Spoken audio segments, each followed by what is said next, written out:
ગુરુ માતા સુદીક્ષાજી સાત સંગાતજી પ્રેમથી બોલજો ધને નિરાકારજી. આજે આપણે ગીતા અધ્યાય 8 પરમાત્માની ઓળખાણથી જ્ઞાનથી ફરી જન્મવું મરવું પડતું નથી તે વિશેનું આપણે સમજીએ.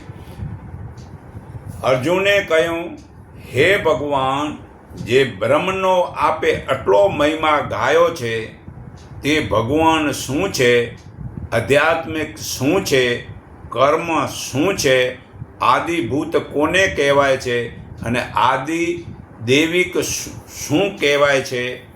હે ભગવાન, આ શરીરમાં આદિયજ્ઞ કોણ છે અને તે આ શરીરમાં કયા પ્રકારે છે તથા વંશચિત્તવાળો મરણકાળે આપને કેવી રીતે જાણે છે? આ શ્લોક બીજાનું. શ્લોક ત્રીજાનું હોય. શ્રી કૃષ્ણે કહ્યું, નાશવંત રહિત તત્વ ભગવાન છે.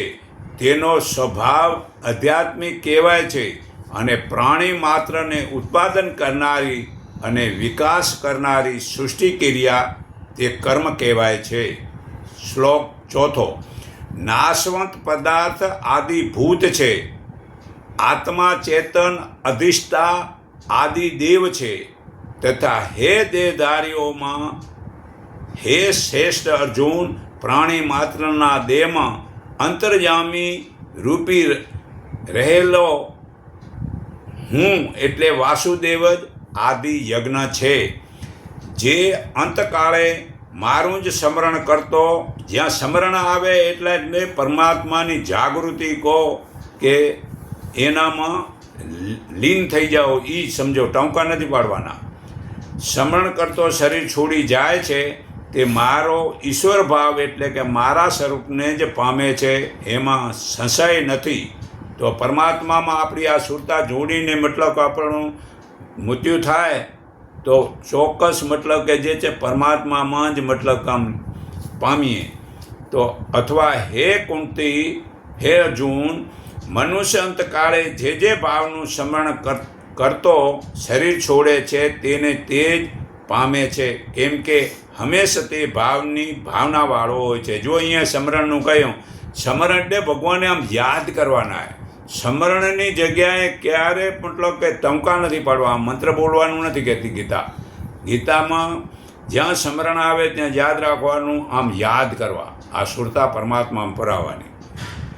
તો માટે શ્લોક 7મો. માટે સર્વકાળે તું મારું સ્મરણ કર અને યુદ્ધ કર. મારામાં અર્પણ કરેલા મન બુદ્ધિવાળો તું ચોક્કસ મને જ પામીશ. શ્લોક 8મો. હે અર્જુન, ચિત્તને અભ્યાસ યોગ વડે ઈશ્વર કરી બીજે ક્યાંય ભટકવા ન દઈ પરમાત્માનું ચિંતન કરતો મનુષ્ય પરમ સિદ્ધિ પુરુષ આત્મા પરમાત્માને પામે છે. શ્લોક 9મો. સર્વત પુરાણ અનાદિ સર્વના નિયંતા અતિ સૂક્ષ્મ પરમાત્મા, અતિ સૂક્ષ્મ, આમ પાતળામાં પાતળા છે ને અહીંયા મોજૂદ છે. તે સર્વ ધારક પોષક અચિત્ય રૂપવાળા, સર્વ સમાન વર્ણવાળા અને સમાન રૂપ અંધકારથી દૂર એવા પરમ પુરુષ પરમેશ્વરનું જ સ્મરણ કરે છે. તે મરણકાળે ભક્તિ તથા યોગ બળથી યુક્ત થઈ અચળ મન વડે બે ભમરની વચ્ચે પ્રાણને સારી રીતે સ્થાપી પરમ દિવ્ય આત્મા પરમાત્માને જ પામે છે. આ ગીતા અધ્યાય 8 શ્લોક 10નો પુરાવો છે. હવે 11મા શ્લોક મને વાંચી છે. વેદાતાઓ અને અક્ષર અવિનાશી કહે છે તથા વેર રહિત યોગીઓમાં જેમાં પ્રવેશ કરે છે અને જે પરમપદને ઈચ્છનારા મનુષ્યો ભગવાનનું પાલન કરે છે, બ્રહ્મચાર્યનું પાલન કરે છે, તે પદ હું તને કહું છું. બ્રહ્મચાર્ય પાલન કરવાનું. તો શ્લોક મતલબ 12-13. હવે જે સાધક ઇન્દ્રિયોરૂપી સર્વ દરવાજા વંશ કરી મનને હૃદયમાં સ્થાપિત કરી પોતાના પ્રાણ તથા મસ્તકને આ બ્રહ્મરુદ્રમાં સ્થાપી યોગ ધારણામાં સ્થિર થઈ ઓમ એવા એકાક્ષરનું ઉચ્ચારણ કરતો અને મારા નિર્ગુણ નિરાકાર સ્વરૂપનું ચિંતન કરતો દેહ તજી મરણ પામે છે તે પરમ ગતિને પામે છે. આ નિરાકારને પ્રાપ્ત થવાનું છે. હે અર્જુન, જે બીજે ક્યાંય ચિત્ત રાખ્યા વિના નિત્ય અને નિરંતર મારું જ શ્રવણ કરે છે તે નિત્ય યુક્ત યોગી મને સહેજે પામે છે. પરમ ઉત્કૃષ્ટ સિદ્ધ પામેલો મહાત્માઓ મને પામી દુઃખના સ્થાનરૂપ અને નાશવંત એવા પૂર્વજન્મને પામતો નથી. ફરી જન્મતો જ નથી. પરમાત્મામાં આપણી સુરતા પરાયા રાખો તો મર્યા પછી 100% ફરી જન્મ મરણનો દુઃખ જ છૂટી જશે. હે અર્જુન, બ્રહ્મલોક સુધીના જે સર્વલોક છે તે સર્વલોકને પામવાથી પણ મનુષ્ય ફરી સંસારમાં આવે છે. પરંતુ હે અર્જુન, મને પામ્યા પછી ફરી પૂર્વજન્મ થતો જ નથી. હજારો યુગ સુધીનો બ્રહ્માનો એક દિવસ છે અને 1000 યુગ સુધીનો એક રાત્રિ છે. તેને જેઓ જાણે છે તેઓ દિવસ રાત્રિના પ્રમાણને જાણનારો છે. બ્રહ્માનો દિવસ આવતા સર્વ વ્યક્તિઓ અવક્તથી ઉત્પાદન થાય છે ને રાત્રિ આવતા તે જે અવક્તમાં નામવાળામાં આમ લય થઈ જાય છે. હે અર્જુન, તે જે આ પ્રમાણે પ્રાણીઓનો સમૂહ પ્રગટી બ્રહ્માની રાત્રિ આવતા પરવશ થઈ લય પામે છે અને દિવસ આવતા વળી પાછા ઉત્પાદન થાય છે. પરંતુ તે અવક્તથી જુદો બીજો જે અવક્ત સનાતન, જ્યાં સનાતન આવે એટલે પરમાત્મા સમાન બધે જ છે એવું સમજવું. પરમાત્મા બધે છે, સનાતનનો અર્થ એ થાય. સનાતન ભાવ છે તે સર્વભૂતો નાશ પામવા છતાં નાશ પામતો જ નથી.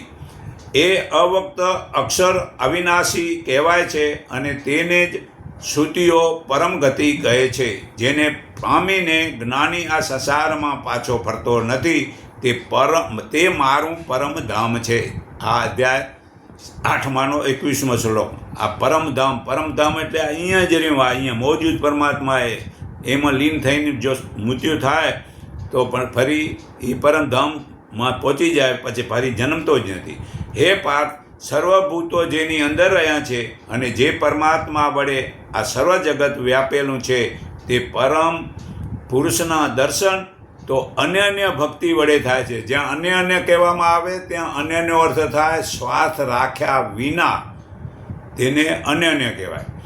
તો હે ભરત, જે કાળે મરણ પામી યોગી મોક્ષ પામે છે તથા જે કાળે મરણ પામેલાનો પુણ્યજન્મ થાય છે તે બંને કાળ હું તને કહું છું. કાળ એટલે સમય. જ્યાં કાળ કહેવામાં આવે ત્યાં સમય સમજાવતો. એ સમય હું તને કહું છું. જે કાળમાં એટલે જે સમયમાં મનુષ્ય મનમાં ઈશ્વર પ્રાર્થના પદાર્થોની કામના રહી ન હોય, આ ઈશ્વર વસ્તુનો મોમાયા ન રહ્યો હોય અને તેમનાથી પર એટલે આમ ઉપર જવાની ભાવના હોય, તેમજ વાદળાવાળી રહિત ઉત્તરાયણના 6 મહિના સુધી શુદ્ધ દિવસ જેવી તથા ધુમાડા રહિત અગ્નિ જેવી આત્માપરાયણવાળી નિર્વળતા પ્રાપ્ત થઈ હોય ત્યારે શરીરનો ત્યાગ કરનાર એ બ્રહ્મજ્ઞાની બ્રહ્મભાવને પ્રાપ્ત થાય છે. આ ભગવાનમાં જ ભળી જાય છે. કોઈ પણ કામનાની ઈચ્છા ન રહી હોય તો. આ શ્લોક 24નો પુરાવો હતો. હવે શ્લોક 25મો. અને જે કાળે મનુષ્ય સકામ પ્રવૃત્તિ પ્રત્યેક વલણ હોય, કામનાનો ધુમાડો તથા અજ્ઞાનના અંધકારની રાત્રિ હોય ને વાદળાવાળા દક્ષિણાયના 6 મહિનાના જેવું મન સસયગ્રસ્ત હોય, ત્યારે ચંદ્રમા સમાન પ્રકાશિત વિષયોમાં અંજાયેલો અપૂર્ણ કામનાવાળો યોગી સર્વ પ્રકારને પ્રાપ્ત ન કરતાં મરણ પછી કામનાઓને લઈને પાછો ફરે છે, એટલે ફરી જન્મે છે. કેમ કે જગતની આ શુક્લ અને કૃષ્ણ બે જ ગતિ નિત્ય મનાયેલી છે. શુક્લ ગતિથી જનારો પાછો આવતો નથી અને કૃષ્ણ ગતિથી જનારો ફરી સંસારમાં આવે છે. તો હે અર્જુન, આ બંને માર્ગને તત્વથી જાણતો કોઈ પણ જોગી મોહ પામતો નથી. માટે હે અર્જુન, તું સર્વકાળે યોગયુક્ત થા. કેમ કે આ વસ્તુ જાણ્યા પછી યોગી વેદમાં, યજ્ઞોમાં, તપોમાં તથા દાનોમાં જે પુણ્ય ફળ કહ્યું છે તે સર્વ ઓળગી જાય છે, એટલે સર્વ છોડી દે છે અને સનાતન શ્રેષ્ઠ સ્થાનને પામે છે. એટલે સનાતન એટલે સર્વમાં સમાન છે, એને સનાતન સમજો. તો શોધ સ્વરૂપની પરમાત્માને ઓળખવાના નથી, પરંતુ આપણને પરમાત્મામાં ખોવાઈ જવાનું છે. આપણા અજ્ઞાનથી આપણે માની લીધેલી માયાને ભૂલવાનું છે. એટલે તરત જ મૂળ પરમાત્મા સ્વરૂપથી જે છૂટા પડેલા છીએ તે આપણને મળી જશે. પરમાત્મા આપણને અડીને જ રહેલા છે, આમ અડોઅડ, અને અહીંયા મોજૂદ છે. તે પરમાત્મા ભૂતોની બહાર અને અંદર પણ છે, તેમજ થાવર અને જંગમમાં પણ છે. તે સૂક્ષ્મ હોવાથી જાણવાને અશક્ય છે. તે દૂરમાં આમ દૂર પણ છે અને સાવ આમ પાસે પણ છે. આ ગીતા અધ્યાય 13 શ્લોક 16માં પુરાવો છે. જે શુદ્ધ અંતકરણવાળો અને સમાન દ્રષ્ટિવાળો યોગી સર્વ પ્રાણીઓમાં પોતાને ને પોતાનામાં સર્વ પ્રાણીઓને જુએ છે. જે મનુષ્ય પ્રભુને સર્વ જગ્યાએ જુએ છે અને બધું પરમાત્મામાં જુએ છે, તેને માટે પ્રભુ છુપાયેલા રહેતા નથી અને તે પ્રભુને છુપાયેલો રહેતો નથી. સર્વ પ્રાણીઓમાં રહેલો પરમાત્મા એક જ છે એમ માને છે તે યોગી સર્વભૂતોમાં રહેલો પ્રભુના આનંદમય સત્ય આત્મા સ્વરૂપને સેવા કરે છે. તે સર્વ પ્રકારે કર્મો વર્તે તો પણ પરમાત્મામાં જ વર્તે છે. હે અર્જુન, જે સર્વ પ્રાણીઓમાં પોતાની જેમ સુખ અને દુઃખને સમાન જુએ છે તે યોગીને પ્રભુ શ્રેષ્ઠ માને છે. એવો યોગી ફરીથી ભવબંધનમાં પડતો નથી. આ ગીતા અધ્યાય 6 શ્લોક 29-32માં પુરાવો છે. તો આપણને બીજાના દોષો દેખાય છે ત્યાં સુધી હજુ આપણને દોષ દ્રષ્ટિ છે. જ્યારે પોતાના દોષ દેખાય તો આત્મદ્રષ્ટિ પ્રાપ્તિ થઈ છે. જ્યારે આપણને બીજાના કે પોતાના દોષ ન દેખાય ત્યારે આપણને બ્રહ્મ દ્રષ્ટિ પ્રાપ્ત થઈ છે. મેળવવું છે, શોધવું છે, તે બધું જ શરીરમાં શોધવાનું છે. ભાઈઓ, શરીરમાં જ જે બ્રહ્માંડમાં છે એ જ શરીરમાં છે. તો ભગવાનને મતલબ કે આપણા શરીરમાં શોધવાના છે, બહાર શોધવાના નથી. આટલું કહી હું મારી વાણી વિરામું છું. સર્વ આત્માને હું મારા હૃદય ભાવથી નમસ્કાર કરું છું. એકને માનો, એકને ઓળખો, એક કહી હું મારી વાણી વિરામું છું.